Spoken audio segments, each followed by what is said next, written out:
What's up, everybody? Welcome back to another Key of Three stream. As you can see here, we have quite the rotating cast this Tuesday. I think if you watched us last Friday, completely new set of crew here, which one of the benefits I think definitely will hear a lot of new takes tonight. But I do have two people with me returning who we haven't seen on stream in a little bit, so I want to give a warm welcome back to JELSON, who I think you've been in one of our streams since we've been back. Is that right? Yep. How does it feel to be back?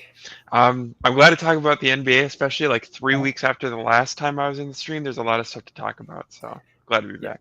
Yes. And then as you can see below us here is Trill Buckets, who is this your first stream since we started doing it again? Yep. Well, then for you, you Excited haven't to been be on back. stream. It's been what, two years? Over 2 years? So Yep. how does it feel to be back on stream after 2 years? It feels good. Sure when we get back in the swing of things, it'll just smooth be like before. So I'm ready. Yeah, man, I'm excited. I think this marks now all seven returning members have been in a stream officially. So feels like we're getting a roll going here. Hey, as they say, three goats spotted. You know what it is. Thanks, Jay. Hello. Welcome. Thank you Hello. for coming to the stream. Of course, you can see from the thumbnail quite a few good things to talk about tonight. So, of course, as you see from the thumbnail and the biggest news that everybody's talking about today, the Fire Nico chants they've worked. They've worked, man, and they got him up out of there last night. You know, the owner was sitting with a guy in a Luka jersey, and that might have been the convincing moment. I think that conversation might have been all he needed, and now the owner is gone. So, I guess really just to start with this conversation, I want to start with Steph because you, of course, are the beneficiary here from Nico's notable decision of his tenure. But overall, just initial reactions to this move made today. Honestly, I think it was inevitable. We all knew it was coming, especially with the start of the season for the Dallas Mavericks. It's been a disaster. Anthony Davis, you know what's funny? I saw a picture today. I don't know if it was Photoshop or not, but he looks like he's fat, like Luka was fat before. I don't know if it's me or what, but this is inevitable. You see how the Lakers are playing, you see how the Mavericks are playing.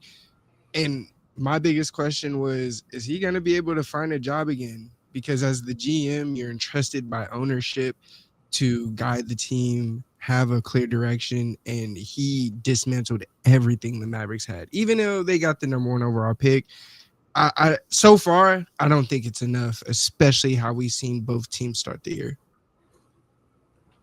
Hey, I, that was some bullshit, man. I'm not gonna lie. When they got the number one pick, of course, low chance. I'm like, hey, if you want to say the NBA is rigged or whatever, we can get back to the DraftKings stuff. Yeah. but not them getting that number one pick after trading away Luca. Man, that was more convincing to me than like that Patrick Ewing envelope thing. Like you're telling me you shipped this man off to the biggest market in your league and you're rewarded for that? Like that was great. And then him having the audacity to say, "Oh, you guys see the vision now, man. If you traded a top 5 player for a 1.8% chance, bro, you're talking out your ass." He was Yeah. talking out of his ass. I know this team was supposed to be decent this year, and he said defense wins championships. But when you have the worst offense I've ever seen, unfortunately, you're not going to win much, even with a good defense. But so I might have cut you off there, Jelson. I'll no, let you're you get good. that reaction in. Well, it's about time. I mean, as Trill said, I mean, we've been waiting a hot minute for this, but we knew it was going to happen. And the craziest thing too is, obviously, you can't pick and choose what you take into account, but you ignore the Luka trade, and he's really not a terrible GM in his track record. Like, if you think about what Daniel Gafford, you get PJ Washington, and he also signs a couple of guys that have been known for just being lackluster players, and they got some juice out of them. Like Dennis Smith Jr. was getting some minutes a couple of years back for them. So when it comes to those like around the edges pieces, he's a very smart guy. But how do you trade the best player on your team that just went to the finals, not even a year after the finals? Mm, mm, mm. Like, you built that core, you built the pieces around this player to make it to the finals to eventually win a championship, and then you said, "Well, we still got these guys around the edge." we're going to trade away the core entirely. How do you do that? I don't get it as a GM. I don't get it as an owner. How do you give the okay as an owner? He's going on a PR stunt right now. I mean, as we talked about starting the stream, like, bro, I don't care who you talk to, how young, like who you're talking to. If it's like an old ass man, like bald, like sitting courtside at a Hornets game, bro. I don't care who you're talking to. You approve the trade. You're only, I mean, obviously Nico's to blame to an extent, right? But it's clear he's the scapegoat in this situation, because if I'm the fan base, I've been saying fire Nico, but I'm saying sell the team too, because you approved that trade as an owner. You approved that trade, and I don't want you to do anything or have anything to do with this organization. But and my only pushback on that is, it said the ownership didn't really know basketball. So aren't you leaning on the governors, or the deputy governors in this case, to make those basketball decisions? And to your point, he built that team perfectly around Luka. We're seeing Clay struggle. We're seeing PJ struggle. We're seeing a lot of guys struggle. So why wouldn't that complete? I know they have to have the okay, but at the end of the day, we know they're very new. Why didn't you just sit on Luka? Hey, can I challenge that though? Because listen, and when y'all say, like, besides the Luka move, like he had a good tenure as GM, he made some good moves, and of course they got to the finals. And I think it's a lot easier to build a finals contender when you have, I mean, a top 3 level player like that. But not that it's easy in any regard. I mean, only 2 teams go per year, but I mean, just looking at the long-term projection of this team, the team that, you know, they built around Luka with, you know, Kyrie, and then eventually bringing in Clay, and, you know, all the other moves that they've made. You know, they brought in some older pieces where it's like, you know, they could have just kept Jalen Brunson around, who he might not have been Knicks Jalen Brunson just yet, but he was definitely ascending. I mean, in that playoff series where Luka missed the first couple of games, I mean, Brunson was going crazy. Then there's the Quentin Grimes situation where, you know, he's been playing good. Of course, you know, a lot of that might have been for contractual reasons, but I mean, looking at where restricted free agency right now is, you know, he'd still be able to be there too. So just looking at a completely different situation where, you know, he invests more in the young guys and sets them more up for long-term success. I still do think there were other mishaps other than the Luka trade that, you know, make it worthwhile to, in the long run, moving on from it. I agree. I would just say, I think that last year really was like, it seemed like he was sipping on syrup, like last year specifically. Like, bro was, he was off his rocker. And then even then, like, you could talk about, I guess, the Kyrie trade, because Kyrie is a, how do you dude? Yeah, well, actually, I want to talk about that here in a second, because the guy that took away Michael Finley. Yes, Michael Finley, who took away Luka's, you know, beer while celebrating, is now, you know, in charge there, which is hilarious to me. Go ahead, my bad. No, I was just gonna say, like, the Kyrie trade at the time, it was like a little bit questionable, but everybody was also excited because you have Luka and Kyrie. I mean, that's A1 basketball right there. You know, as a fan of basketball, if it went well, I mean, that's a team that you want to watch every night, you know. But obviously, things did not happen. So this is a Knicks fan, by the way. This is a Knicks fan right here. Yeah, This just like, I bet Steph thinks that Nico cooked too. Like, if it benefits your team.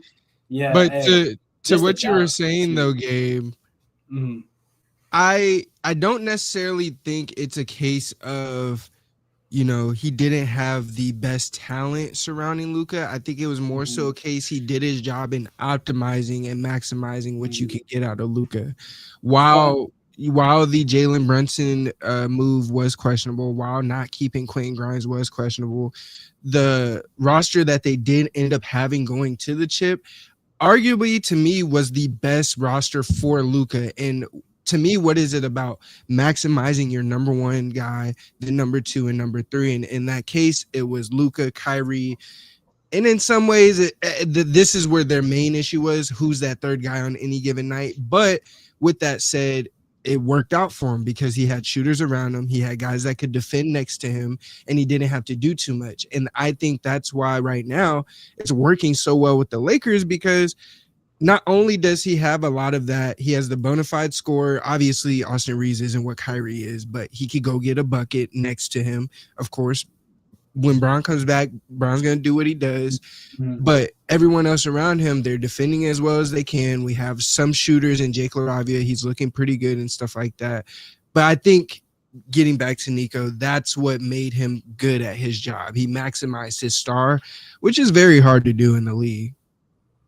I I can agree agree. with that. Yeah. I mean, as far as, maximizing the performance of your best players, I think don't want to get too deep into it. We've talked about it several times on stream, but looking at the Grizzlies right now, you can see like what happens when you build your team and especially, have your schemes to not maximize your star players. And right now that team has talent. They don't have a whole lot of winning, but to transition, I did want to, and it kind of ties into two different things. So first want to call back to this. I didn't want to ignore this one, but it kind of goes into where I was going later. Surprised they keep Jason Kidd.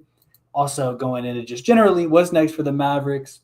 I don't know if that's true. Failing again, I think that the Mavericks, historically, even if they only got one ring, in our lifetimes, I feel like, just generally speaking, this has been an organization who is usually the pinnacle of success. They had Dirk for 20 years. They were always, 50, 60 win team. Of course, got some one seeds in there, got, one of the most impressive final runs ever. Mhm. Then transitioned straight to the Luka era, went back to the finals again. So usually they are a model of consistency, but now under new ownership and not being run by Cuban, I don't know if that's going to be the same. So I guess really then to just throw it back to you guys, where do you think they go from here, especially, with Flag, but also the aging roster? Do you think this is a team that's going to clean house soon, like, new coach, whole new roster, full rebuild, or do you think they'll try to retool? Do you think the ownership's going to want to stay competitive? Just, I guess, what would you project as the future direction of the team? I think personally they just gotta burn the house down. They gotta sell everybody. I mean, Anthony Davis, I saw a stat where it's like, you got a DoorDash order, okay, but I saw a stat that I think AD missed 27 of the 40 games he was supposed to be available for since being traded to Dallas, which Anthony Day to Davis, as we've joked about since old KOT, we've been making these jokes, right? Like this is a long running thing that we've been talking about. But like, I just, to me, it's like you get rid of him, Kyrie comes back, let him rebuild his stock a little bit, then maybe, I don't know what his contract situation is, but get rid of him whenever he has a little bit, at least some value. I mean, obviously, like, you don't want to trade everybody at their lowest value. You hope AD comes back here and hopefully he plays well before the deadline. And then I'm shipping him to Shanghai. Like, I do not care. Ship him somewhere. Like, as long as I can get something back for AD. And that is, whether that be young pieces or, to be honest, I'd value draft assets a lot more than young pieces at this point because Cooper Flag is a rookie. What is he, 19 years old? So you got to get young pieces at minimum for whoever you trade, but you got to get rid of them. I think Jason Kidd has to go. And that's not really to discredit of Jason Kidd as a coach. I just think that he's kind of a mark of an era for this franchise. And he's kind of, in my opinion, a mediocre coach. I mean, he's not like a top tier coach in my opinion, but there have been times in his coaching tenure with them that people have argued that he's a terrible coach, right? I think he's just about an average coach, maybe a little bit above average. And if you're going to close, the cover on this chapter of this Dallas Mavericks franchise, you just clean house. I can see that. I think, going both ways at it, looking at the Jason Kidd thing, I do think back to, Jason Kidd as a coach before he was there in Dallas with Milwaukee. And I mean, he did a lot for the development of that team and that roster. And of course, they made a fair few moves between his tenure to eventually getting over the hump with Bud. But I feel like he was kind of there, I'll call their Mark Jackson, where he kind of put the pieces in motion, gave some guys some good development. I mean, he's the one who originally put, Giannis at the guard spot, put the ball in his hands more, allowed him to develop a lot of that skill set. And as we talked about earlier, maximizing your best players. Now, I have a lot of thoughts on that with Cooper Flag right now because it seems like he's doing the same thing, and I don't know if I like it quite as much, but maybe there's a long-term vision there. I don't know. But I do think that Kidd could have value, but I also do see what you're saying about, like, mark of an era. They just, might need to be looking at something new just to have some fresh faces and, start off that next era. Bro, trade Jason Kidd to Portland. Oh, my God. Get out of here, man. For me, I honestly disagree with getting rid of Jason Kidd. I understand the mark of an era, but he's one of the best big guards ever of all time. Top 10 guard bona fide. And I think Cooper Flag can learn a lot from him as a big guard. He's very comfortable with the ball in his hands. It's clear it's a bit of a learning process because of course it's the NBA game, young guy. And I'm not trying to make his age as an excuse, but it's just one of those things. It's a learning experience once you get to the next level, whatever level that is. So I think he could be very beneficial to Cooper Flag going forward. He's one of those guys that used to back you down from half court all the way to the 3-point line, but could still see the whole back line and everything. And that can be very beneficial for Cooper. Now, I wouldn't necessarily say burn the ship, but be intentional with who you see and or think meshes well with Cooper Flag. Don't immediately jump off of, different pieces, but if it's obvious someone's not working, all right, get them up out of here. And if I'm not mistaken, to your point, JELSON, I think Anthony Davis is on his first year of that 3-year deal they gave him. So they're probably going to sit on him for a year or two before they do think about that, unless there's a contender that ends up needing somebody in the front court. But I don't know. I think right now you more so just look at what kind of player fits around him. Let me not say who specifically in terms of keeping people, but look at the different archetypes in your roster. If certain guys look like they gel a lot more with him, plus minus is a lot higher when he's on the court with them, look into upgrading at that kind of position with that archetype so that you can, again, we're going to say that a lot, maximize your player.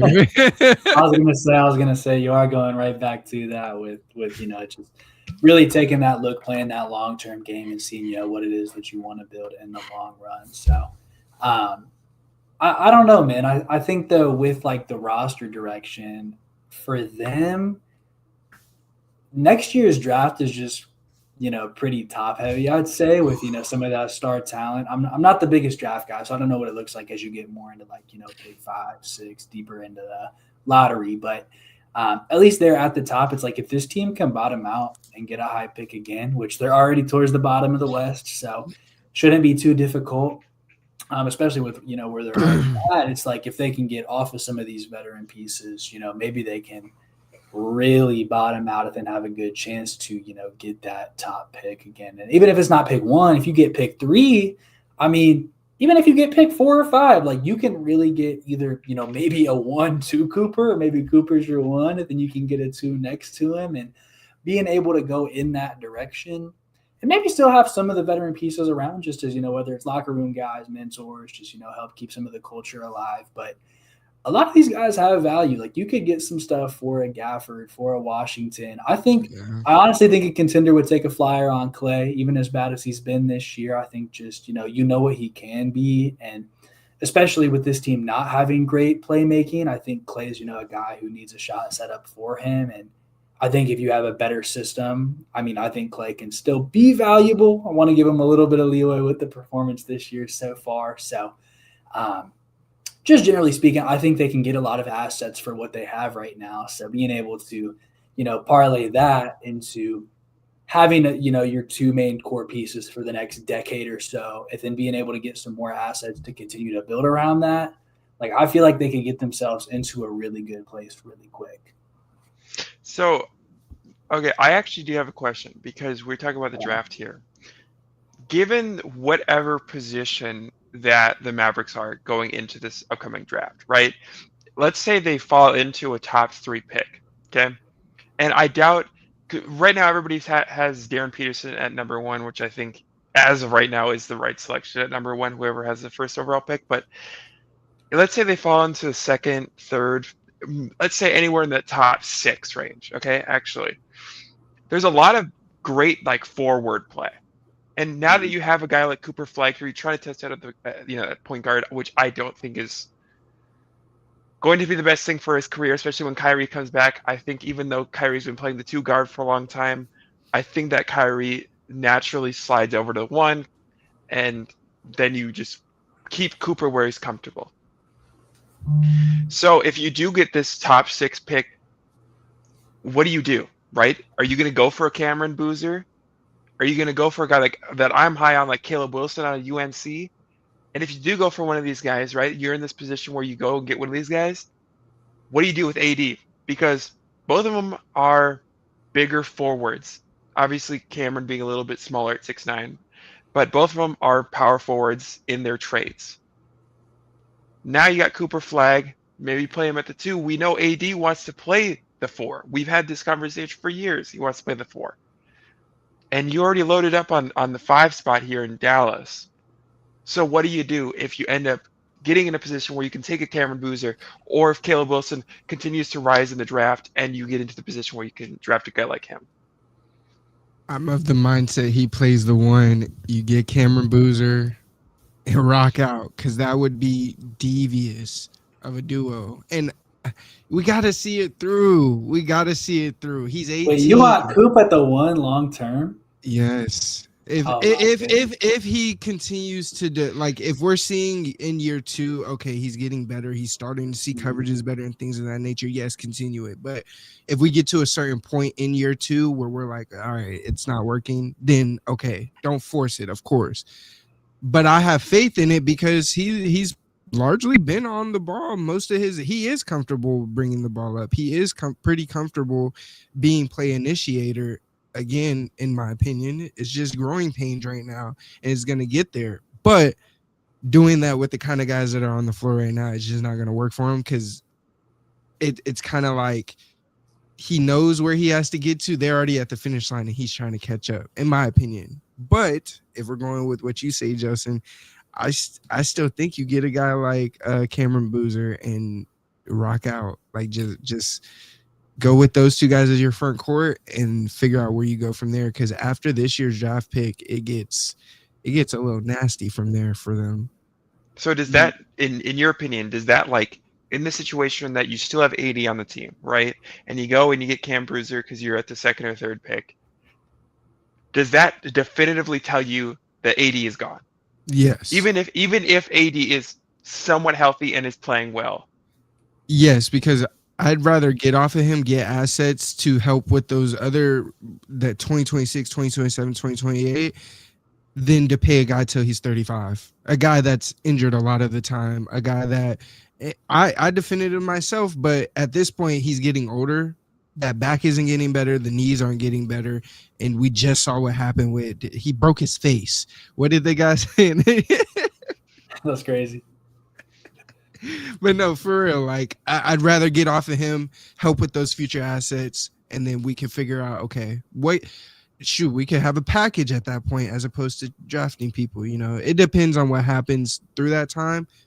But if you get one of those guys, yeah, AD, pack your bags, buddy. I feel honestly, I'm of the mindset that I'm not a guy who wants Cooper at the 1 long term. I think even though he can have some playmaking potential, I think if you have like an actual, like, you know, natural point guard there at the 1, and then you have Cooper being able to do that, it's like, then, you know, if your second playmaker is Cooper Flag, then you're doing real good. But I think he has so much potential as an all-arounder. I don't know if I'd want him to put so much of his effort into that playmaking side when he can just be so effective other places. I want somebody else to, you know, be that primary playmaker, and not be, you know, the top of their skill set. That being said, I still think at this point you do just draft the best player available. I think you're not looking potentially at like fit right now because you are still so early in that rebuild. And as Steph was kind of saying earlier, you want to see what fits around Cooper the best. So I wouldn't limit that at this moment. I think, you know, where you are now, you don't want to end up in – I always think about this, but the fact that they drafted James Wiseman over LaMelo Ball, and look at how that turned out. That was a team who has some star guards, so they wanted to take that and say, hey, we need a big. So they took a big who was not as good as LaMelo Ball, and injuries or no injuries, he's a lot better than James Wiseman. And it's like, that's an example, and I'm sure there's been others that you guys might be able to think of. Where somebody drafts high for a fit, and it doesn't work out, or at least like the player after them, like the Kings, they had De'Aaron Fox. They're like, we don't need a point guard. So they pass on Luka and Trae Young to go get Marvin Bagley. Come on, man. You know, now Luka just literally got a man fired for getting traded. Like, at this stage in the game, you want to draft the best player available because you're early into, even if they are saying they're competitive, early into a rebuild, early into building around Cooper. You want the best player possible because that is either going to be a strong asset if you need to flip later, or, you just found your second guy, or maybe your first guy and Cooper's the second guy. And, whoever that ends up being, even if it's like a situation where they get 2 star forwards, they have their, I don't know, we'll say Giannis and Chris Middleton, and then they need to acquire their Drew Holiday later, or even their Eric Bledsoe just to start being competitive and then get the guy later on. Like, just having your 2 core guys who are about to be nice for the next decade, I think that is top priority over everything. I feel that. I just have one question before we shift or anything. I know you guys say you don't like him at the 1, but what do you think his ceiling and floor is at the 1? Because, and I say this because, and maybe I haven't thought about his floor enough, and that might be an issue, but I see him as a Ben Simmons, but a way better scorer than what we saw Ben Simmons. Like, the best of Ben Simmons that we saw, that all-star Ben Simmons, and what we thought he would be, girlfriend, and what we thought he would be, I think Cooper, if he starts to develop, has great development around him. Like I said, a Jason Kidd, you get other guys, other assistant coaches and stuff. He could be that, but more. So, what do you guys think it could be? Because I know you guys say you don't like it. So, I wouldn't say I don't like it, because I absolutely see where your head is at, right? Like, I absolutely see what you see. On the floor, he has the flashes. He has the IQ as a basketball player to absolutely play the 1. And it's something that you kind of mentioned too, was he's kind of being forced into this role, learning this role when everybody else is already at where they need to be at, right? To me, it's just, I feel like him as a player, there's so much potential that is kind of left on the bone if you keep him at the 1. I think at his size, at his with his athleticism, I think that his potential to be an off-ball player is really, I think it's really valuable, right? I mean, think about how expensive it is to pay a guy like an OG Anunoby, right?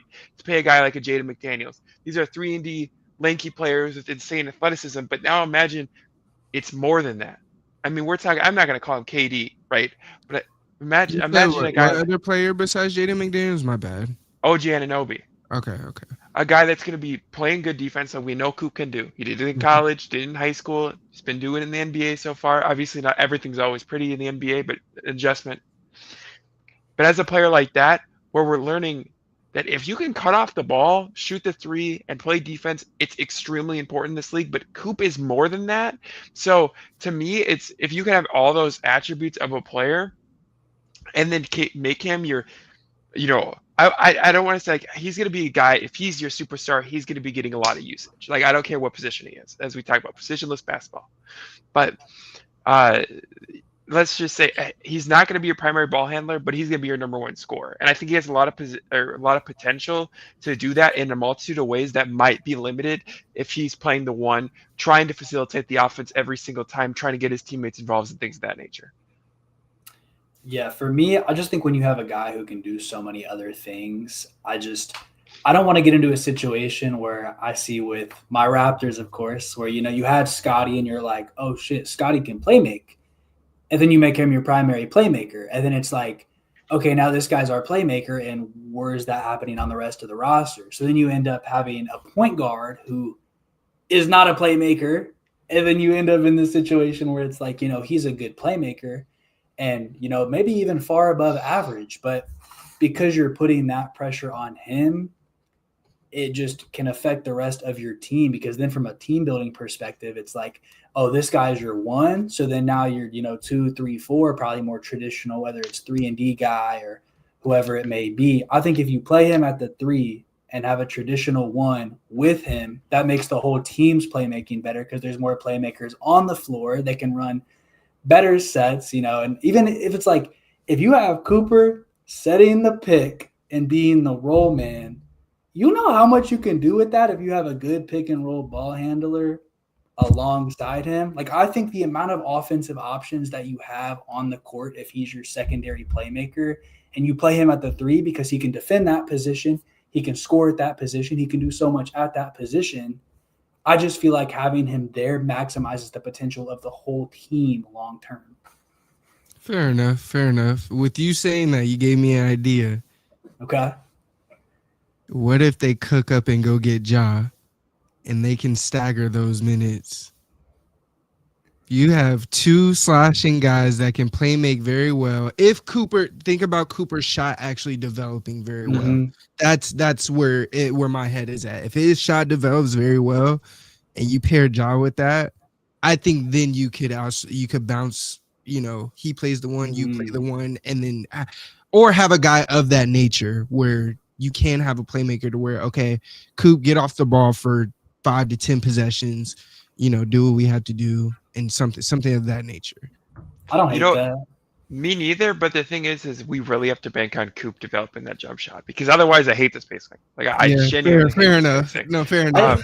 Especially if Klay Thompson's going to be Clank Thompson. Yeah, I'm not liking this. Hey, Klay ain't gonna be there long term, man. Klay is not gonna be there long term. Yeah, it's a wrap. But yeah, it depends on the spacing around them a lot. I think that's the big. Like, I feel like you would need some kind of like stretch five, or at least a guy who can like pop out to the mid range, some sort of spacing there. Your other two players on the court obviously have to be some floor spacers. Like it's going to be a necessity. I think Josh is one of those players who can, give you some certain things with your team building where you're limited. But overall, I mean, he just has so much talent that it's like, if you experiment with that, once again, we said, experiment with some things, see if it's a good fit around Coop. If it's not, go in a different direction. That just jump shot development discussion, I think, is one that you could have to a larger degree, where I feel like we say that with so many guys, whether it is Ja, or earlier you brought up Ben Simmons, or, for years it was, once Giannis gets that three, and Giannis he got one low key. He low key got one. He low key got one. It's not. Hey, I'm not buying into that propaganda right there. I'm not buying it. Hey, man. I mean, LeBron got the three eventually, but it took him like 10 years. His first real good 3-point shooting season was 2013, and the volume wasn't even that high. Different league, of course. They weren't shooting threes as much, but with some guys it works. Like, I don't know. To me, Jaren early on wasn't a huge shooter, but I now in more recent years, he's a guy who you definitely trust to be out there. But yeah, I mean, the if he gets a jump shot, that discussion is always as long as the mechanics are good, I feel like eventually there's just adjusting to a new 3-point line, new defense, speed of the game, that's going to be one thing, but I don't know. That's always a scary discussion. But the Ja thing, I could get there with it. I don't know what the trade looks like, because if the Grizzlies are making that move, if they're looking to retool, I mean, you have Jaren, so why you trade for a 4? And then if it's going to be a full rebuild, why are you trading for AD? So I feel like that's definitely a big 3-teamer there if they can cook something up. For sure. Well, if you make that deal, you're probably gonna have to. Okay. If you do that deal, you probably have to give up your first round pick this year, which is something that I'm not willing to do personally. Especially, okay, I was actually going to mention this earlier because we were kind of in the topic of the draft and where they are at. But this draft is so deep. To me, this whole entire lottery to me is so solidified as you are going to be at minimum a solid player in the NBA. Especially if you need a point guard, like we mentioned with John. We talked about how they need a point guard. Dude, Mikal Brown Jr. is so nice, bro. And I think that him as a player and as a playmaker, I think that it would match so well for this team. I don't know how much you guys are in on the draft season. Obviously, it's a distance away. How much you guys are in on the college That's a guy from Louisville, right? Yep. Okay. I mean, obviously, early in the season, we'll see how these things, shift around as the college season progresses, as the NBA season progresses. But Mikal Brown Jr., I mean, for not forget, right? He, as a player, to me, matches his team so well. He's a good facilitator. He's an athletic player, a guy that his 3-point shot could come around here pretty quick this year. He's not shooting as well as you might hope out of a guy that if you're going to go to Dallas, obviously we want that spacing. But to me, it's if you want a playmaker, if you want a guy with upside, and right now he's projected to go around number 5. It's a very reasonable get for me if we're just sitting and picking. And if you need a point guard and you're so dead set on a point guard and you don't want to trade for draw, I feel like you're gonna have that the perfect player for this team that's gonna fall right in your lap. You got me convinced, man. I don't know nothing about the draft, but you said a good point guard. I'm like, hey, I'm there. I think overall, though, just that general concept of like maybe wait on the draft and see who you get with that high pick. I think, being able to do that before you do that buy-in on like – I feel like usually the big trade, if the big trade's like for like your third guy, that's usually a big one, or, if the value's a little bit lower. I don't know. We just saw that Desmond Bane trade, and that's kind of backfiring right now. But I feel like, if you get your two guys – low key, I mean, then at that point, it's like, do we even need Ja? Do we need to give up all those assets? Now, if his value's low, if you can get him for AD and a pick and Max Christie, all right, let's go. But, it just, I think it depends on what the value is. Like, there's definitely situations where it's like, oh, that guy's available for that. Yeah, like, let's get him. But definitely, I think it's selling the house right now should be for assets, not for a player. With that draft, knowledge of if you buy into Ja now, then you're like better this season, and then you don't get that pick. It's like, are you better in the long run? Probably not. And I just don't know if they're going to make big moves right now, like being on like an interim GM and just probably wanting to steady the ship after, what's been pretty crazy last year for them. I mean, crazy. Yeah, I'll if you got anything to say, Steph, I'll let you go. But I mean, I just can't buy into a team that isn't ready to 100% win now trading for Ja. Like, it just doesn't make sense to me.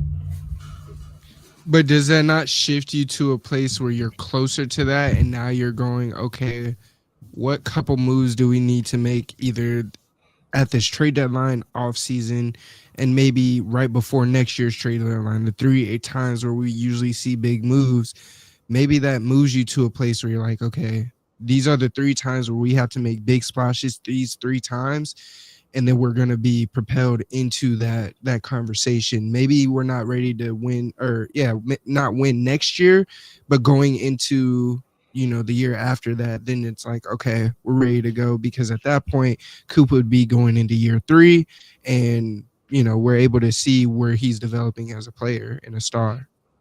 I think it's just more to me about the thing that kind of Gabe was touching on was they're not going to be a win now team. We got to know where their head is at, right? And if you're not 100% committed to being a win now team, then obviously I'm not going to trade for Ja. But even if you do, in theory, have the idea that we could be a team that's competing for a championship in 3 years. Obviously, Ja's age isn't an issue. If Coop is developing like we expect him to, those 2 things could work. But then we go back to the issue of Ja's going to make you a better team right now. Like, you may not be a championship contender, but they're going to make you a better team right now. And then what do you value? Do you value being a better team right now, maybe making the playoffs? Or do you value that pick and then hope a different player that may match that team need a couple years down the line when Coop is more ready, and then maybe you can give up different assets for that player? I think you let the situation stew more and trade for him in the summer this year. Right. That way, I think that allows his value to dip a little bit more. You might be able to get away with not giving up that pick. If not, find another package that may work. But once it sours, that makes it that much easier to swoop in, go, okay, we can get this guy for sure. And then our trajectory is that way. And I think that'll be more beneficial than trading for him during the season. If you could get Ja in the offseason and keep that pick, I feel like that's like best case scenario. And you can get that second, because if you trade for Ja now, and even if it's not give up the pick, it's like then your draft pick's not going to be as good, so you might not get one of those top level guys. Right. If you trade the pick for Ja, it's like, especially if it's a high pick, would you not? I mean, even though Ja's younger, it's like, would you want to get a player who is closer to Coop's age, probably the same age as Coop since he reclassified, and then from there, like, you have him and you have like a guy who may be less limiting than Ja. But if you're able to have Ja, Coop, and say Cam Boozer, oh boy. So I can see that. I will say with that, that's pretty much like all I had to touch on with Dallas. So if y'all want, we can move on unless you guys have anything else. I'm all good. Okay. Well, from here, my next conversation was kind of just overall about positional value and kind of touches on Dallas, so kind of a good segue here. And, talking about how their offense is pretty bad because they don't have a traditional point guard and they're playing Cooper there. And I've seen just different teams around the league looking at, Toronto, Orlando. Like, do you guys think a team can really be successful doing playmaking by committee, or do you feel like we're really seeing the value of having like a genuine point guard on your team? Can I ask a general question to, I guess, both of you here? When we talk about success, do we talk about regular season success or playoff success? I mean, I think it goes based on each team. Some teams have different dictations of success. Like Orlando, they're supposed to be a play-in or a greater team this year. You know what I'm saying? I think for me, at least, that's how I look at it. And then once we get to the playoffs, it's what were your expectations and did you meet or exceed that? I mean, you're a Minnesota guy, so it's like you guys have been in the conference finals back-to-back years, but I feel like at this point you're a successful season for you. I feel like if you go to the second round, that's a failure. That's a step back. Like, you want to reach that next stage.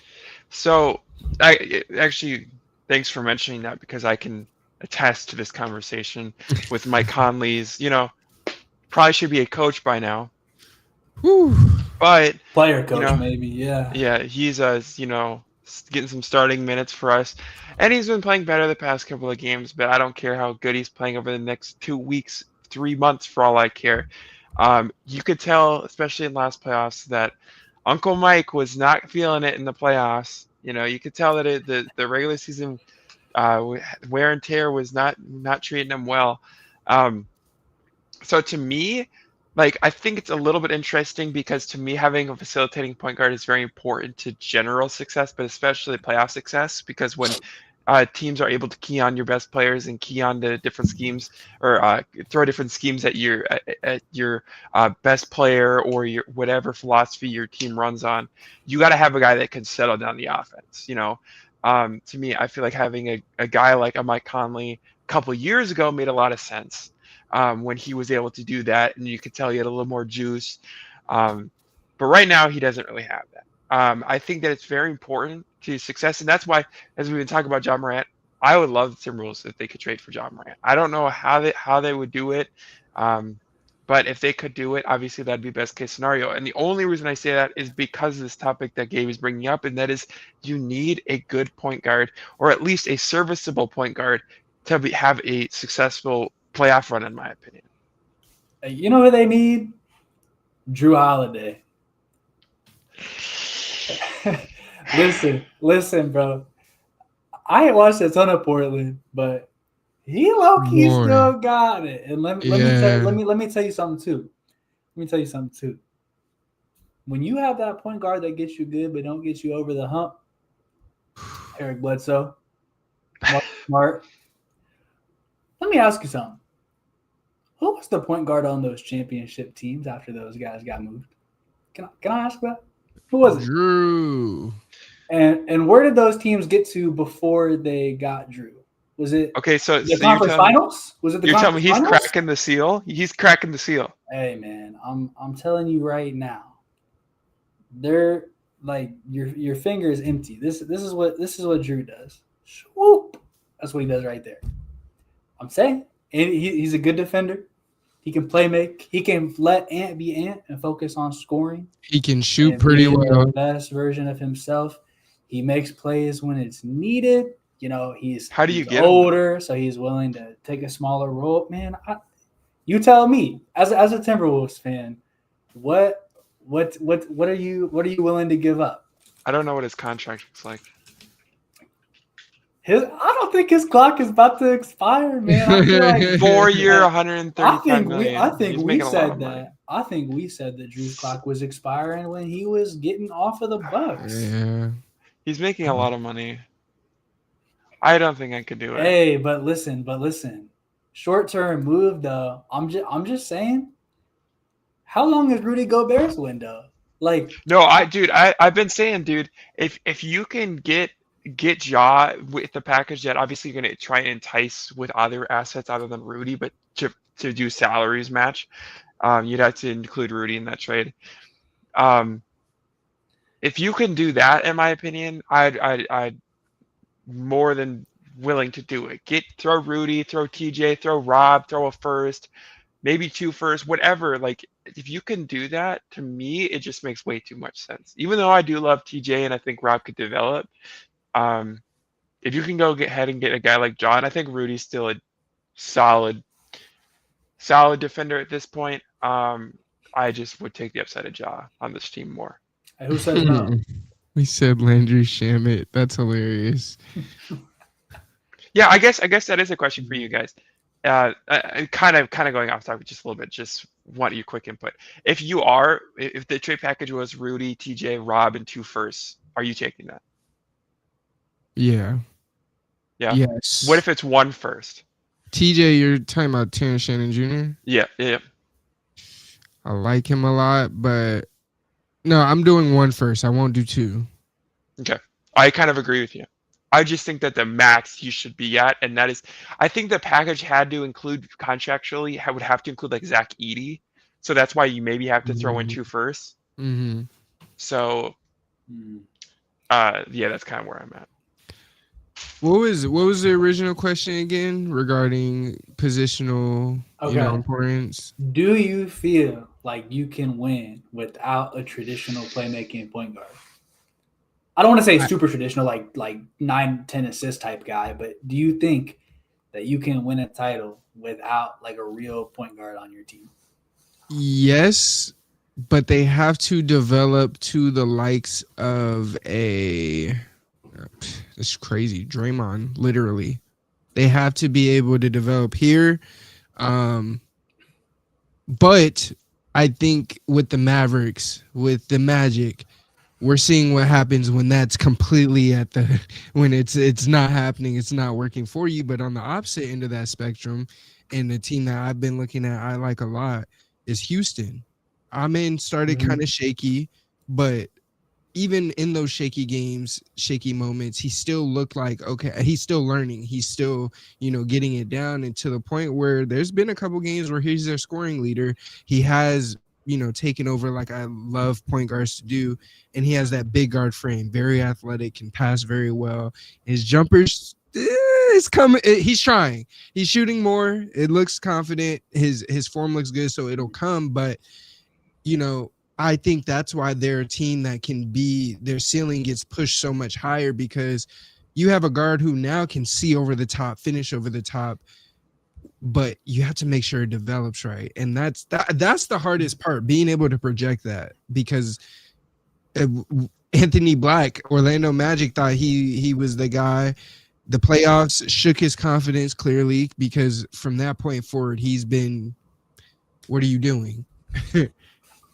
I think that Houston's an interesting case, because I feel like, talking about like the point guard, I guess they don't play the one, but I feel like Houston's kind of like Denver in a sense, where like Şengün is kind of their point guard, and he is like, that's their primary playmaker, their primary initiator, versus like a playmaking by committee type situation that you may have going on some other teams. So I don't know, because like, yeah, Denver, like I feel like Jamal Murray's not the most like traditional point guard, or like even really, I think he's more of like a scoring guard than a playmaking guard, almost closer to like a shooting guard skill set. But because Jokic is such like, a dominant primary playmaking option, I guess more the framing of the question, better question may be like, can you win without a primary playmaking initiator? That's the answer right there. You need a hub. you need a hub in the front court. I think you need a hub. Okay. So here's my follow-up question. I think this one's more interesting, because I think as we say, you need that primary playmaker, your point guard per se. But I feel like most teams also need like a big as like a rim protector, shot block, whatever it may be. So which position do you think is more important for team success? Having a real point guard or having a real center? Point guard. I think I think it's easier to defend by committee than it is to play make by committee. So you think point guard's more important? Yeah. Okay. I always battle with this, and I usually say they're equally important, but for the sake of stream, I'm gonna go with a big.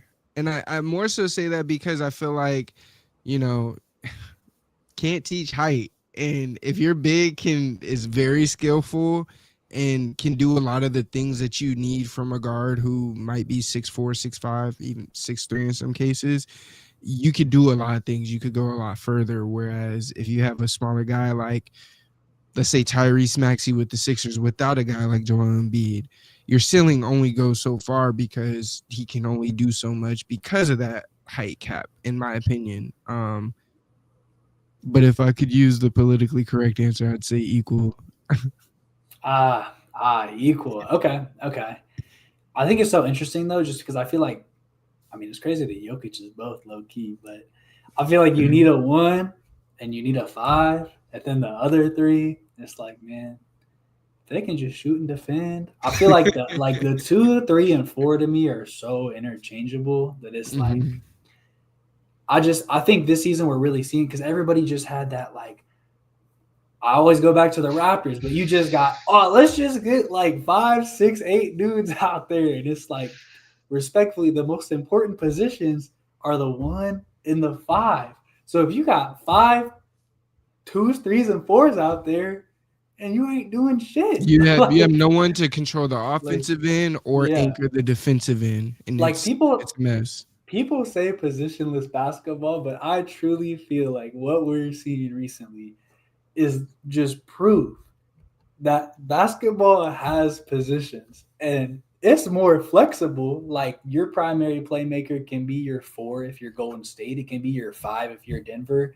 But if you don't have a primary playmaker, your point guard, and your primary interior defender, your center, you're not going nowhere. You are not going anywhere. I think somewhere between the 2, 3, and 4, you could say is positionless. But as we mentioned, they're just wings. 5, yeah, exactly. The wings are positionless, in most circumstances. But as we discussed, the most important being the 1 and the 5. You can't really slide those over or skimp on one of them if you want to win a championship. I kind of want to, instead of saying positions like 1 and 5, I think I would more so say the primary ball handler and your anchor is most important, because to your point, you said, the 4 could be it. We saw it with Golden State. We saw it with Denver. The 5 was essentially the 1 in that case. Of course, he, plays the position of the 5, but I think it's more so, it might be a case of, okay, is the 3 going to be our primary ball handler? And then we have the 4, maybe the true anchor because he's better at defending. Then from that point, those other 3 are like position. I'm kind of saying what you are saying, just in a different way, just making sure you identify which one of those that 5 is, that role.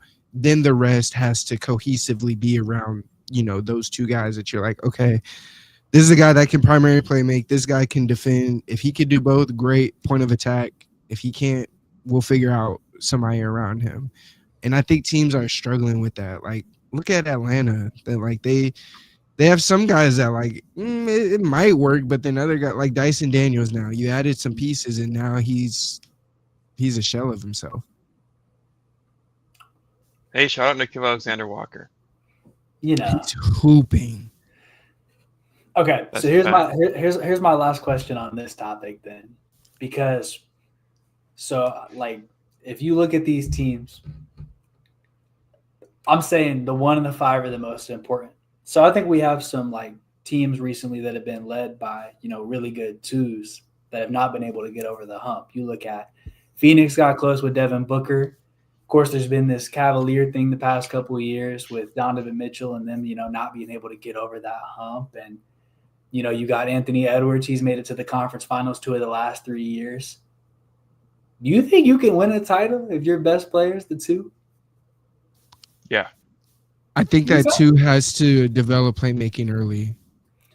Because in that case, is he not more of a 1? See, that's where I'm at. I actually disagree with that. I think that they don't have to have playmaking. I think your number one option can be a 2. I just think that you have to have a solid 1 like next to them. You still have that solid 1, but that was the main key as to why Phoenix couldn't get over the hump. When they were throwing doubles and when they were throwing different coverages, that's more so what I mean by playmake. When they start to throw different things at you, get it to the right read. And I think that's what helped Anthony Edwards get over that hump so much faster than Devin Booker ever did, because he was able to read and react a lot quicker than we were able to see Book. Now Book is at the point where it's like, okay, he's pretty good at it, but it took him going to that finals and being like, okay, I need to work on this. Whereas Ant, he developed that his second, third year, and then you saw him in the conference finals almost instantly.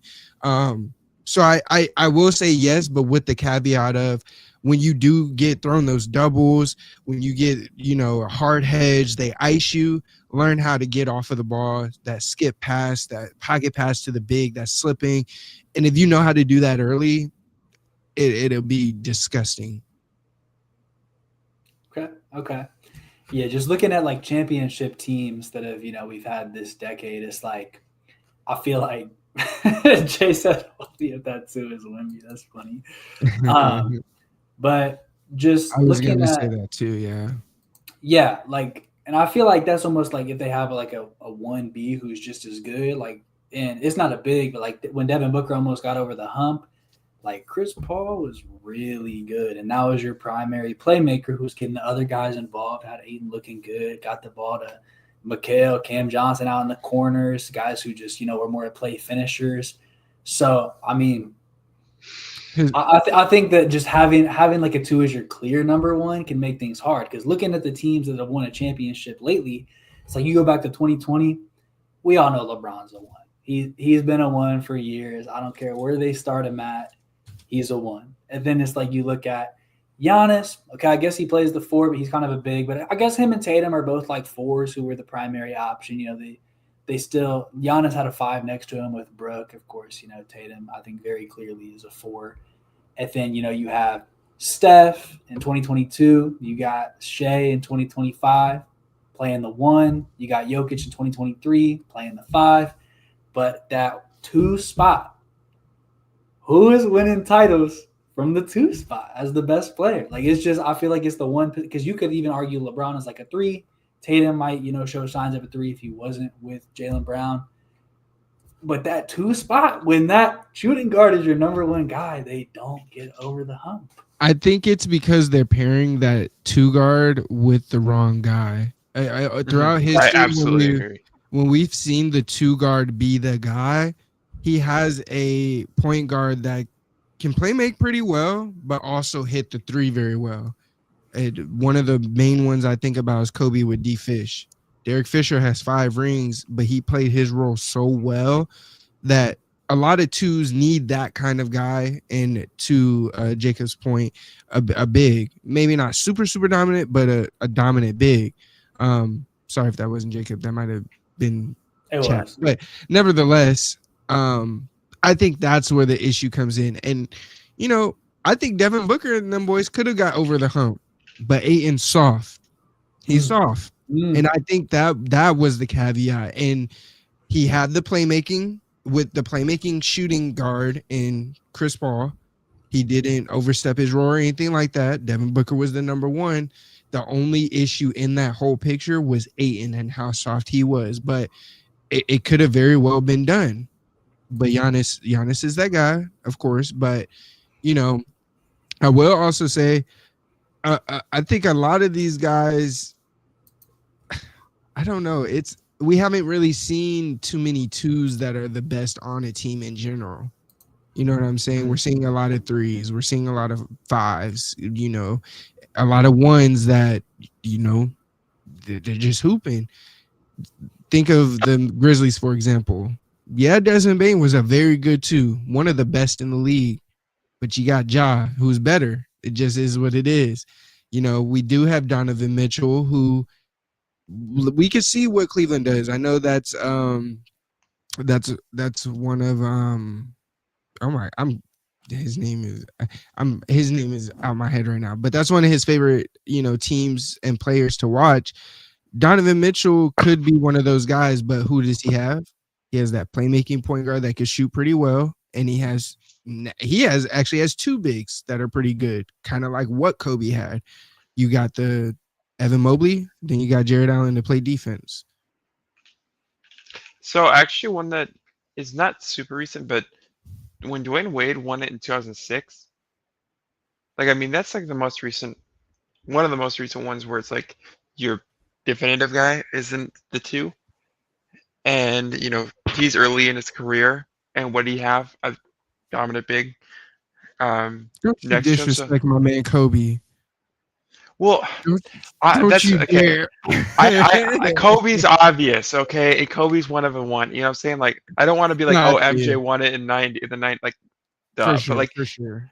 because I think that's to hold the two guard to a standard of a Kobe or MJ is somewhat unrealistic in my opinion. Fair. And I think Dwayne Wade, obviously, no disrespect, Dwayne Wade, like obviously he's one of the best shooting guards of all time. One of my favorite players of all time. But he was on a level below those guys, and I think that's more realistic for a guy like Anthony Edwards, and maybe another two guard down the line that we want to discuss, winning a championship. What do you need? A dominant big, and that's what Dwayne Wade had. He wins a championship 2006, and I think it just needs to continue. I think you just gotta have, if you're gonna have a dominant two guard, you gotta have that piece that fits right next to him. You might have just changed my mind. No, I'm not gonna lie, because I'm sitting here like, if we have to have all these caveats and specific roster building for it, maybe it's a no. Maybe we shouldn't. We're not able to really have the two as the best guy, because even though Dwayne Wade isn't quite Kobe or Jordan, he is definitively top 5. You know what I'm saying? And if we know in my opinion, his trajectory is going to be that. In my opinion, will pass D Wade. That's another guy that's an all-timer. So essentially, like, and I think I'm changing my answer. It seems like to be that two guard that's the best, you're going to have to be an all-time type of guy, because throughout history, that's what we've seen. The guy that's the best at the two, you're one of the best at the position. So that's a great point. No. I think I actually really do agree with that. I think that's the big difference is if you're going to win with the two, your two has to be one of the best of all time. But if you're going to win with, as we talked about, a dominant 4, they don't necessarily have to be the, top 5 all time, top 7 all time. So I guess it really depends on where your definition of can you do it lays. Like you can win with a dominant 2, but he they have to be one dominant. of those guys. Yeah. I feel like if you're like a top 10 player ever, man, it don't matter what position you play. Like them guys, if you're that good, I mean, obviously your team's gonna get one at some point. So yeah, but would you consider Kawhi one of the best small forwards ever? Peak for peak? No, not peak for peak. I'm saying if we listed Kawhi's so hard to compare. I feel like is he top 5? No, I wouldn't say he's top 5, but he's definitely like top 10 borderline area, and that's still good enough for me. You could tell me, like, I think Kawhi, like in Toronto, like he played as good. Like he's a weird player for all-time rankings because I don't think you've really seen many players whose peaks are that high, who when you look at career stats, like are so low. But I mean, as far as if you said like if you want to say like, I don't know, Scottie Pippen is a top 5 small forward ever. Yeah, Kawhi in Toronto played better than Scottie Pippen ever has. Yeah. Like I only asked that because I just wanted to see, just roughly looking at the list, not never mind. Everyone on this list is one of the best at their position besides this Tony Parker one, but that's 07. So never mind. Tony Parker might be also, never mind. Let me not say that. Top 15. But go ahead, my bad. Okay. Well, yeah. Really from there, I was just going to transition to our last topic of the day. So if you all have anything more on this before I transition. I'm good. Okay.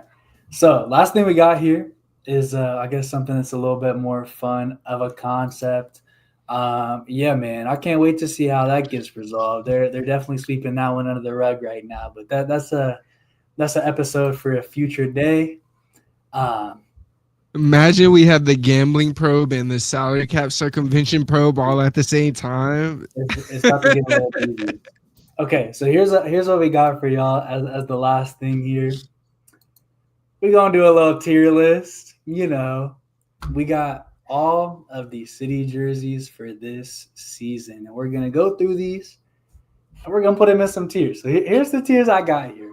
We got all time. Obviously, you know, that's one of the best jerseys we've ever seen. We got great, pretty self-explanatory. Good, you know, if it's kind of average, I'll probably put it here. Decent, it says decent, but, you know, if you give something a 5 out of 10, you probably think it's not that good. And then we have disgusting, where it's like, if I catch you wearing this jersey in public, I'm going to have some words for you. So pretty much just going to go through all 30 of these. Won't take too long on each one, so we can kind of keep flowing through it. But want to start off, I guess we'll just go here. We'll start up here with Atlanta. What do you guys think about this Peachtree jersey right here? Man, that's so clean. I really like that jersey. I think that it fits in well with the vibe of the state. I think that and I also love black jerseys. So like, what are our rankings again? What are our rankings again? Let's see. We got to put this in a proper spot. Great, good, decent, and disgusting. All right, let me see the jersey one more time. The Peachtree Atlanta. Is that like a salmon? Yeah, color? it's peach color. I'm going great. I'm gonna go great. I agree. I think great. It fits Atlanta very well, like you said. But if their core matches that, oh my god, a peach skirt, that would go hard. I think I'm a little lower on it. I saw somebody point out like the fact that it says Peachtree and not Atlanta. I think if it just said Atlanta, it'd be a step up with the same colors. But being in I don't think it's that much of a deal breaker. I don't think it's that much. Y'all go. My bad. Okay, no, just say I think Peachtree adds to it because, like as we said, it's city edition. Like I mean, you could have Atlanta, but I mean every other jersey has Atlanta or something Atlanta related to it. So yeah, being in Atlanta, Peachtree is a big area. Like that's the area the arena's in. So it's called Peachtree Corners. Okay. So like it's a good nod to the city. I can't lie.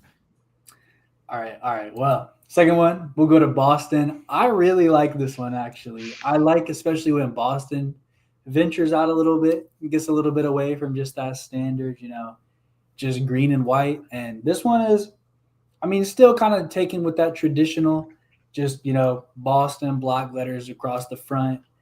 But I think those colors look really good with them. I'm not going to go super high because it is a bit basic, but I think this is another great one.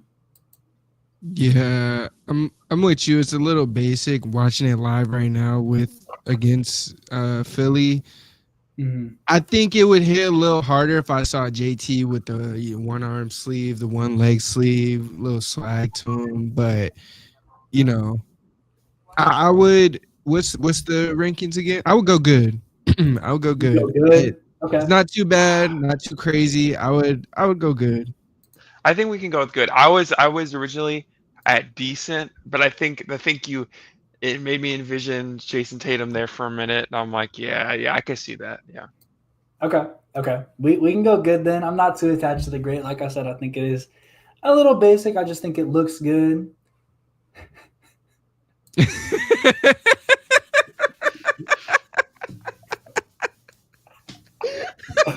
I'm dead, man. Do not let Jill Brown in the white shirts. Oh man! Hey, would you imagine he's wearing a white arm sleeve too, brother? Wipes his head one time, and he's cooked. They got to do something like that, man. Okay, so Brooklyn. This one is. I mean, they've done this similar concept a couple times. I'm not gonna lie. They just brought the D-Lo jerseys back, bro. Yeah, we gotta have penalization for not being original, not being. It's just decent, man. Like it's like not disgusting. Like if I see you pull up wearing that, like I'm not gonna completely judge you, but like it's just. It depends on what shoes you're wearing. It's a solid jersey, but like if I see you in the 2025 version of this jersey and not like a number 1 D'Angelo Russell jersey 2019, and if I like, see Michael just Porter Jr. Yeah, like Cam Thomas, bro. Come on. Oh yeah, Like, nah. This jersey is already associated with the team. And matter of fact, I'm gonna go out of order here, bro. Oh yeah, bro. Put it in the same tier. Again? I didn't even peep that. What about Phillies? Haven't they had that jersey too? My question is, right? Okay. I think Philly did, but my question is are you? I don't think we should just give every team that's redone a decent, because I like this Valley jersey, bro. I like it. Like, I think had it been original, I think I would have put it in great. I think that it needs to be in good. Okay, that's fair. Here's what I'll say. Is a lot of teams, they'll do a similar concept, but they'll change up the color a bit, do something different. This is genuinely the exact same jersey. Yeah, but it doesn't make it like a bad jersey. You know what I'm saying? Like, it's still a good jersey. I'm telling you, bro. Points off for not being creative. It's and also, aren't these supposed to be throwbacks?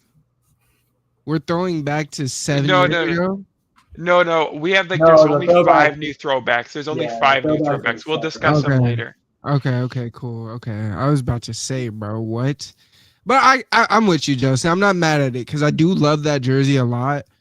So I could put it to good. I mean, yeah, I'm not mad at it. Okay. You know what? I'll go good. I do really like this jersey. I just like it's the same thing every single year. Charlotte. I'm gonna be honest. God. Not really doing it for me, man. This might be my first disgusting. This is nasty work. There's just too much going on. The cursive. It looks like an all-star jersey. It's the cursive and the stripes and the colors don't match. Like, you know that jersey Utah had forever? It's like still the same jersey, but like then adding in, and it's like somebody went on like jerseycreator.com and just was doing a little bit too much, man. Went on Canva. Maybe this will look better on the court. Yeah, bro. Like, this has got to be fake. It's got to be fake. Dude, the colors just do not do it for me. Nah. And it might look decent on the court. Like, that Utah one, I think, looks better on the court. But, bro, this looks terrible. Actually, how many black players do they have on their team? Because orange looks great on a pigmented body, and it might look amazing. But you think that I just don't like the color of the Charlotte on that specific color. I feel you, but it depends. I'm not gonna lie. They got so many injuries, bro. I don't know who's about to be wearing it. Knuppel is wearing that crap. Put it at the bottom. Put it at the bottom. Yeah, freaking cats for the ghost. You got a red head? Yeah. Put it down. Okay. You don't catch me wearing orange. Chicago. I'm a fan of this one. I think it's so it has fire. a little bit of the classic side, you know, that like cursive from a long time ago. It has the Chicago stars. I think it's similar to ones they've done before, but I think it is a little bit different. I think I love the blue. Absolutely love the blue. This is an all-time one for me. All time. I love this jersey. I love the city of Chicago. Okay. I love how it matches perfectly with the city. I think the colors are immaculate.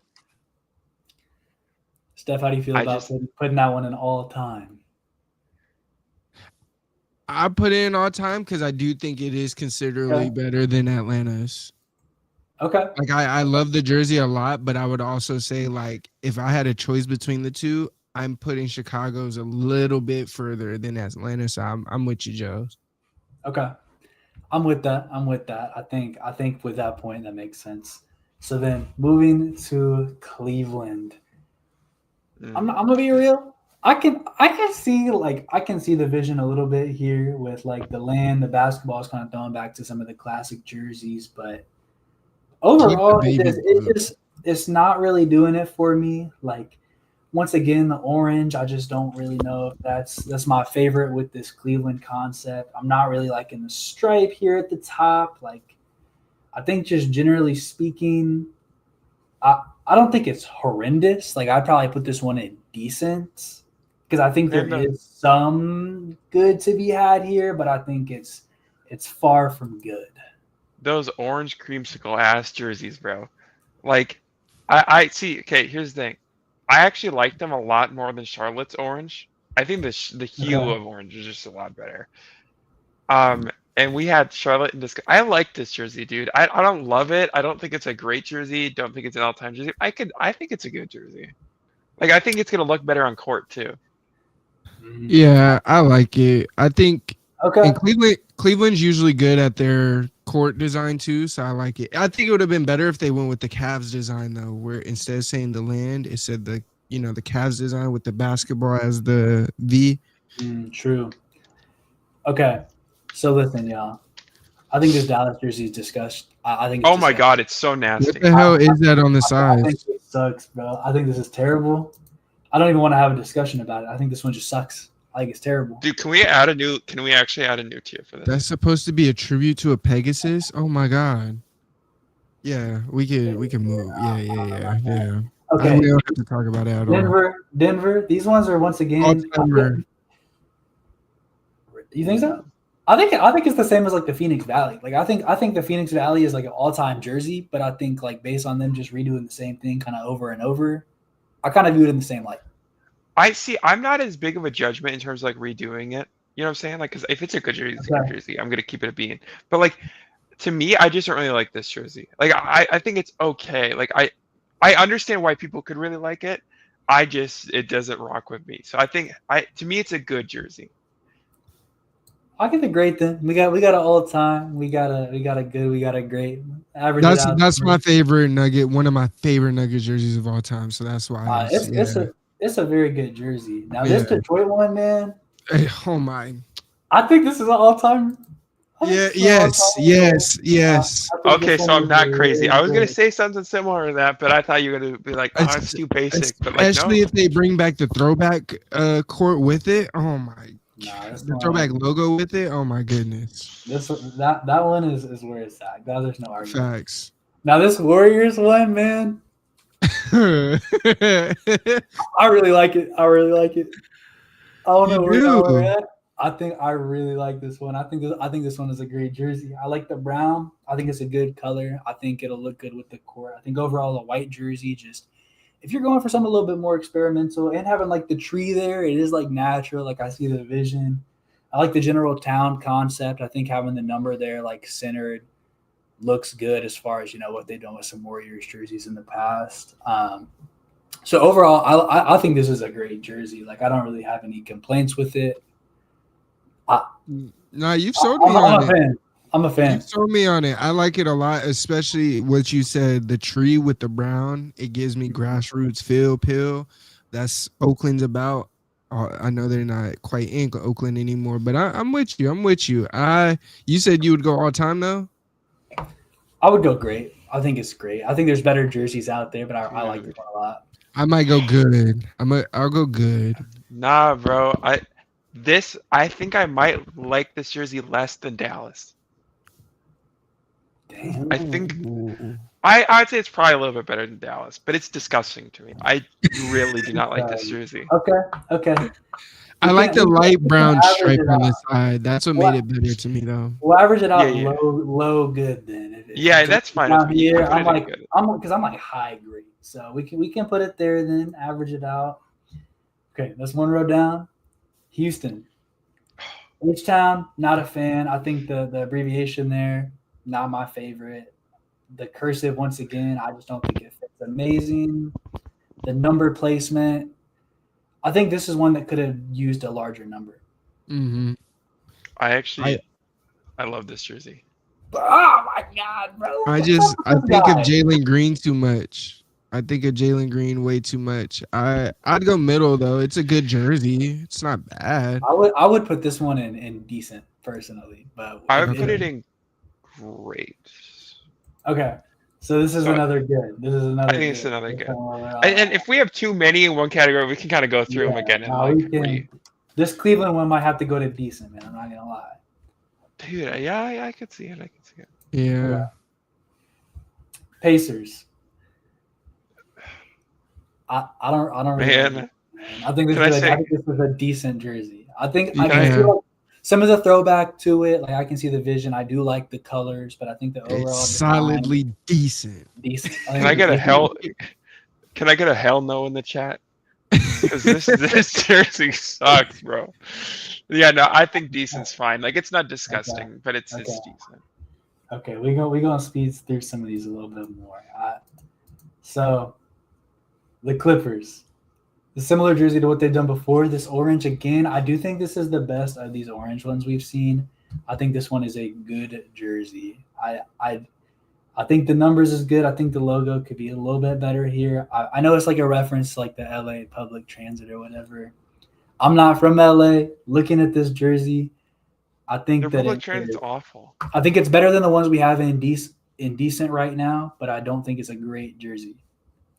Dude, total F-. As a SoCal native, I can't tell what they're paying homage to. The shit's ass.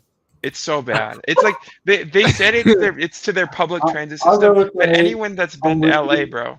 No, it's a pretty good transit system. Don't get me wrong. It's just annoying to use. Yeah, I guess that's right. But like to me, it's like such a crazy thing to pay homage to, especially in such a historic city like LA. Hey, listen. Speaking of garbage, I think this Lakers jersey is trash. I hate this design. I hate this Los Angeles, this little freaking arrow right here. I think this jersey sucks. I think this is disgusting. I'm disgusted. What did we put LA's in? I think it's nasty. I think it's nasty when it was announced and looked at, but once I saw them playing the jerseys, I liked them a lot. They're purple and black. I think that might be why, though. I'm not used to us having black jerseys, so that it might be a little biased. Yeah, y'all could go. Y'all. I'll go decent. Because I do hate how the LA is in the arch. Yeah, I don't like that, but I think the colors are good, so I give it decent for that. Memphis. This shit is so hard. I love the one stripe. I think the more I look at it, I do think it's a great jersey. I don't think it's an all-timer. I think this is a great jersey. Yes, I'm with you. Yeah, I think so. And they're always good with their core design, so I think that'll be a great one. We're kind of balanced here so far. I actually own this Miami Vice jersey. I think this is all-timer right here. All-time. It's all-timer for sure. I just wish they brought the white one back. I'm tired of seeing the black one. I agree with you on that. That's fair. Cream City. My favorite all-timer. All-timer? I have it at like Team Cream. Great. I think this is the best cursive one. I'll say that. For sure. I do like the colors a lot too. I like the stripe up here. I'm good with all-timer here. I'm really not finding these. Okay. Y'all brought the purple rains back, bro. Back all-time. This is an easy all-timer. This is an easy. For sure. I did not know y'all brought back the purple rains. I like the white ones too, though. This is the first time they brought this out. I wanted that D Rose jersey so bad. Me I think too. that one is as close to like that one. Honestly, I'm putting that one here. In my opinion, that's the best one. Nola. Disgusting. Don't like the color. I think that's disgusting. I hate this jersey. I think it's a good jersey. Because I think it looks better on court. I think it looks better on court. Like I don't think like in a picture it looks very good, but because in a picture, to be honest, it's disgusting. But on court, it's not a bad jersey. I think we had two clear disgusting there, and one maybe like good, low, good. So I'm gonna put it here for now. That's fine. Look later.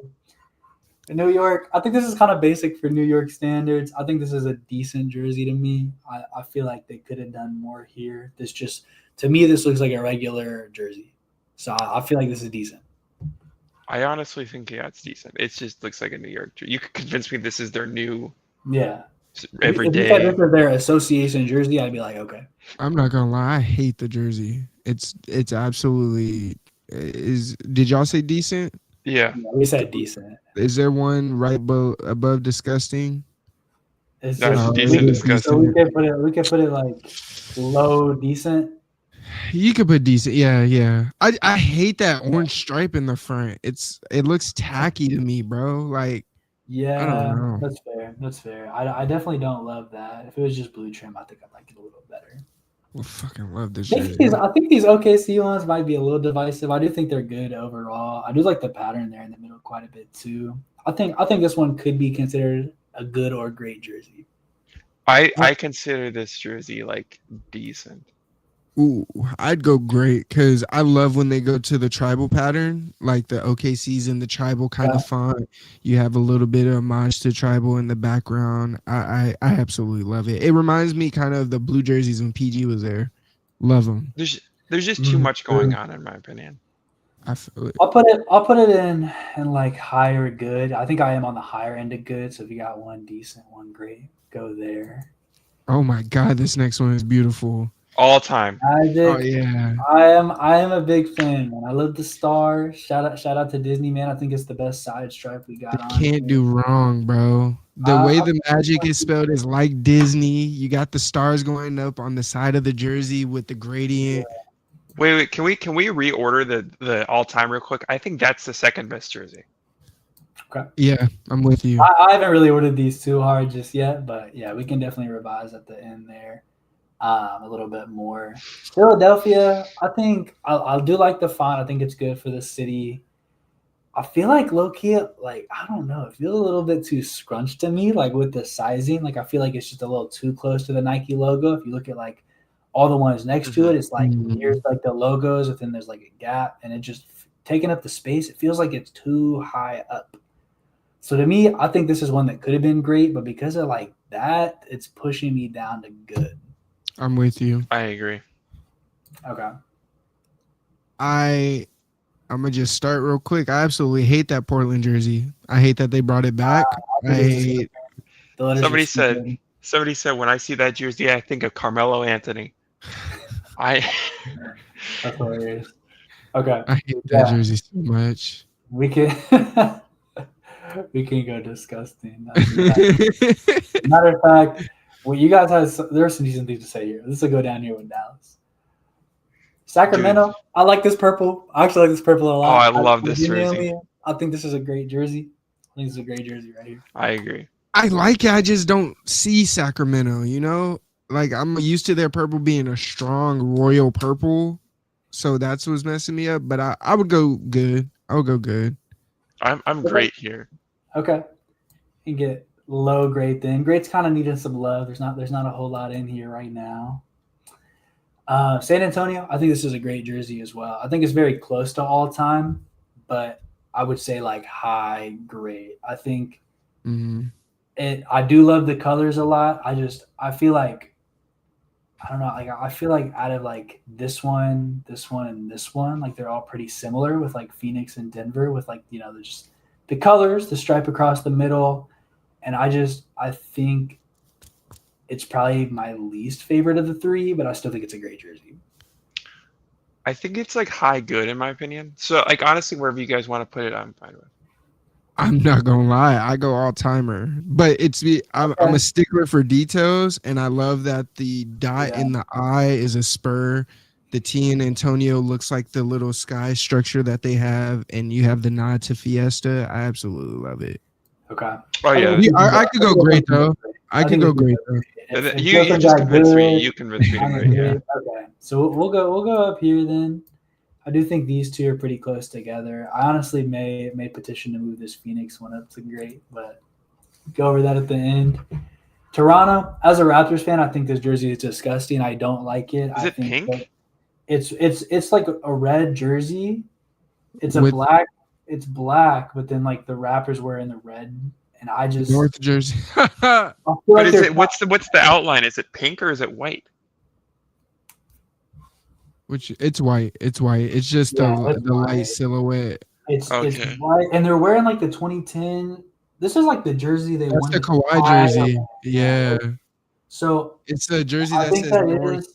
it is a nice reference. I like the jersey that the Raptors are wearing quite a bit, but as far as this jersey, I think they're just combining a few too many things that like the OG Raptor plus like trying to put this jersey on here, and like the black and white is just. I genuinely, they took so many good. It's like I love mac and cheese and I love ice cream. If you put ice cream on my mac and cheese, get that out of my face. Like, Fair enough. I think they're just putting too much together and it ruins it. I actually think that this jersey would have been better if it was pink and not white.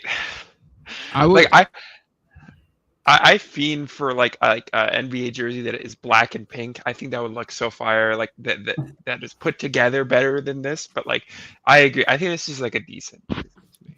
I would say decent also. It would be good if the 4 was white. If the number was white and the only color that you had on the jersey was the Raptor jersey, it would have went so much better. But I think that 4 throws it off.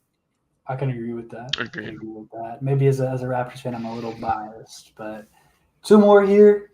Utah. I think these are super basic. I think the colors are solid, but I feel like just because it's so incredibly basic, I would consider this like a high decent. Yep. I agree. Okay.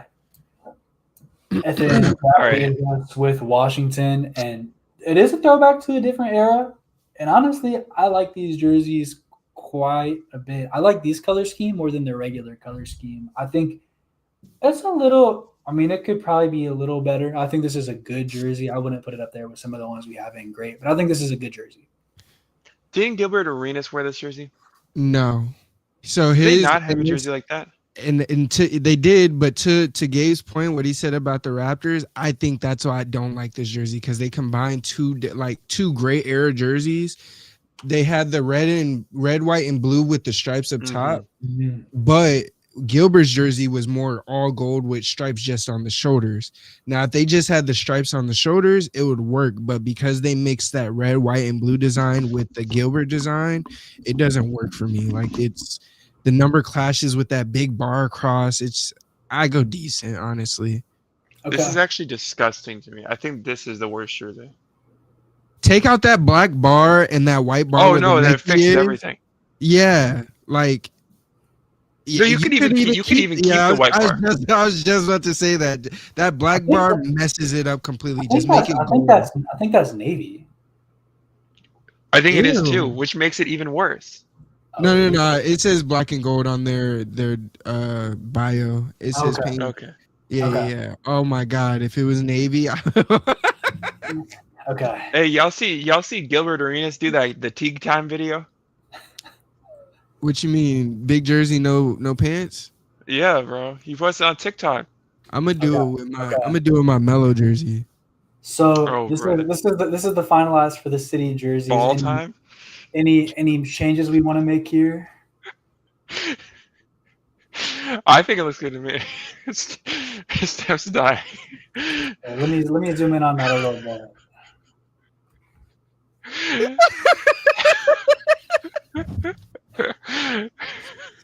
That was. I'm sorry. You could tell we're at the end here, man.